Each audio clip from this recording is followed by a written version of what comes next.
Congress party అబద్ధాలు చెప్పి అధికారంలోకి వచ్చిందన్నారు మాజీ మంత్రి కేటీఆర్. మహబూబ్నగర్ జిల్లా కొల్లాపూర్లో పర్యటించిన ఆయన ఇచ్చిన హామీలను గాలికి వదిలేశారని విమర్శించారు. పాలమూరు రంగారెడ్డి ప్రాజెక్టును కేసీఆర్ పాలనలో 90% పూర్తయిందని, ఇక కాంగ్రెస్ ప్రభుత్వంలో అభివృద్ధి శూన్యమని తెలిపారు. కేసీఆర్ పాలనలో తెలంగాణ వ్యాప్తంగా అనేక చెక్ డ్యాములను నిర్మించారని, రేవంత్ పాలనలో చెక్ డ్యాములను పేల్చేస్తున్నారని ఆరోపించారు. రైతుల సంక్షేమం కోసం కేసీఆర్ పనిచేస్తారని చెప్పారు. రేవంత్ రెడ్డి ప్రభుత్వం వచ్చినాక, కాంగ్రెస్ ప్రభుత్వం వచ్చినాక ఒక్కసారి రైతు భరోసా ఇచ్చింది.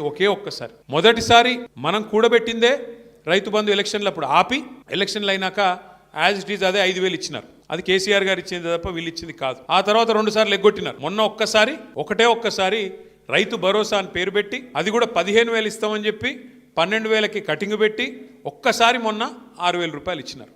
ఒక్కసారి 2 ఏళ్లలో ఇచ్చింది ఒక్కసారి. నికార్సుగా చెప్పాలంటే ఇది ఇలా రైతు పరిస్థితి. సరే, ఇక రైతు భరోసా పక్కన పెడితే, రైతు బంధు పక్కన పెడితే, ఇలా రైతుల అవస్థ క్రాప్ హాలిడే ప్రకటించే దుస్థితి, యూరియా కోసం లైన్లలో యుద్ధాలు చేసే పరిస్థితి. నేను చెప్తుంది అబద్ధమా? మీరు చూస్తున్నారు గ్రామాల్లో. మీరు చూడండి, ఒక్క మాట, లైన్లు కడుతున్నారు, చెప్పులు లైన్లో పెడుతున్నారు రైతులు. మరి అవన్నీ పేపర్ వాళ్ళు ఫోటోలు తీసి, మా తమ్ముళ్ళు వీడియోలు తీసి సోషల్ మీడియాలో పెడుతున్నారు.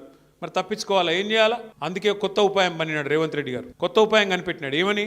షాప్లో కాదు, యాప్లో ఇస్తా అన్నాడు. షాప్లో ఇయ్యడంట యూరియా, యాప్లో ఎప్పుడు ఉంటుంది యూరియా? ఆడ షాప్లో ఉంటేనే కదా ఉండేది, ఈడ షాప్లో ఉంటేనే కదా యాప్లో ఉండేది. అది లేదంట. కానీ ఇప్పుడు ఇంకొక కొత్త ఆలోచన, యూరియా కార్డు అంటే ఇప్పుడు ఈ గ్యారంటీ కార్డులు అయిపోయినాయి, గ్యారంటీ కార్డులు మొత్తం అయిపోయినాయి అంటే, ఇంకా అన్ని అమలు అయిపోయినాయి, అన్ని జరిగిపోయినాయి. ఇప్పుడు యూరియా కార్డు ఇస్తారంట. కేసీఆర్ గారు 10 ఏళ్ళు ప్రభుత్వాన్ని నడిపినప్పుడు ఒక ఆటోడికి డబ్బులు ఇస్తే బాయి కాడికి వచ్చి బంగారం వలే 6 కావాలంటే 6, 10 కావాలంటే 10 బస్తాలు వేసిపోయిన మాట యాదికుందా? వాస్తవమేనని చెప్పేది. మరి కేసీఆర్ ఉన్నప్పుడు యూరియా కోసం కుస్తీలు లేవు, విత్తనాల కోసం పోటీలు లేవు, కరెంటు కష్టాలు లేవు, క్రాప్ హాలిడేలు లేవు, రైతు బంధు కోసం ప్రభుత్వం వైపు తిరిగి చూసే అవసరం లేదు. ముఖ్యమంత్రి గారు మాట్లాడుతూ ఎప్పుడు అంటూ ఉంటాడు, పండబెట్టి తొక్కుతా అంటాడు. రేవంత్ రెడ్డి డైలాగ్ అది. నిజమే, ఇలా పాలమూరును పండబెట్టిండు, రైతులను తొక్కుతున్నాడు. ఎక్కడలోనే అక్కడ. మీరు జూరాల కాడ పోయి చూడండి, అక్కడ మొత్తం క్రాప్ హాలిడే. నిన్న మొన్న పోయినారు మా నాయకులు అందరూ కలిసి, జూరాలకు పోయినారు. పోయి చూస్తే నీళ్లు లేవు, నీళ్లు లేక క్రాప్ హాలిడే అక్కడ కూడా డిక్లేర్ చేసినారు. కానీ ఇలా రేవంత్ రెడ్డి వితండవాదం చేస్తున్నాడు. ఆయన ప్రభుత్వం జూరాలనే కట్టేది ఉండే, పాలమూరు రంగారెడ్డి ఎత్తిపోతల పథకం. నీళ్లు లేని కాడనే మోటార్లు పెట్టేది ఉండే. ఎవడన్నా తెలివైనోడు రైతు నీళ్లు లేని కాడ మోటార్లు పెడతాడే? ఎవరన్నా వ్యవసాయం మీద అవగాహన ఉన్నోడు పెడతాడా? ఇంకా మా కర్మ ఏంటంటే, మేము కొంతమంది ఇక్కడ ఉన్న వాళ్ళు ఎమ్మెల్యేలు ఉన్నాం. మా కర్మ ఏంటంటే రేవంత్ రెడ్డి కాడ నీటి పాటలు నేర్చుకోవాలంట మేము పోయి అసెంబ్లీకి. ఏ రేవంత్ రెడ్డి? దేవాదుల ఏ బేసిన్లో ఉందో తెలియని రేవంత్ రెడ్డి, ఏ వాగు ఏడుందో తెలియదు, ఏ వంక ఏడుందో తెలియదు, ఏ నది ఏడుందో తెలియదు. పోనీ అది కూడా కాదు, ఇంకా దారుణం ఏంటంటే, బచావత్ అవార్డు ఏందో తెలియదు, బచావత్ ట్రిబ్యునల్ ఏందో తెలియదు, బ్రజేష్ కుమార్ ట్రిబ్యునల్ ఏందో తెలియదు, గోదావరికి ఏందో తెలియదు, కృష్ణకి ఏందో తెలియదు.